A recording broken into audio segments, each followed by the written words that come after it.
photograph is the titular main antagonist of the short creepypasta story of the same name. She is a mysterious girl who appears in a cursed photograph and is so beautiful that she causes those that view the photograph to become instantly and obsessively in love with her.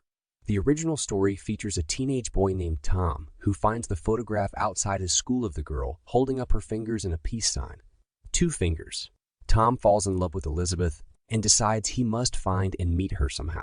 He began asking around the school, but no one had ever seen or heard about her before. After school, Tom asked his older sister, but she did not know who Elizabeth was either. Tom became depressed and devastated despite only searching for one day. He left the photograph on his bedside table as he slept. That night, he was awoken to what sounded like a fingernail tapping on his glass, which ended with a giggle. Tom saw a shadow outside his window and got up to investigate, but found nothing. The next day, Tom continued to ask about Elizabeth around town to his neighbors and even his mother, but none had ever seen her before. Tom went to bed that night depressed again, but was woken again by the tapping and giggling.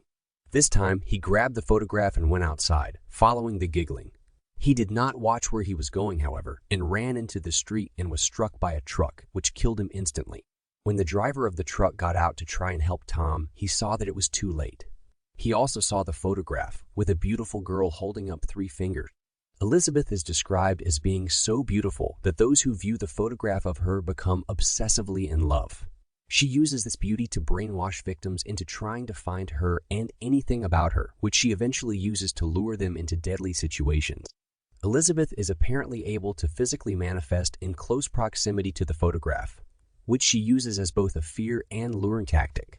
Her connection to the photograph may indicate that she is a ghost or demon, and the photograph is the item she possesses.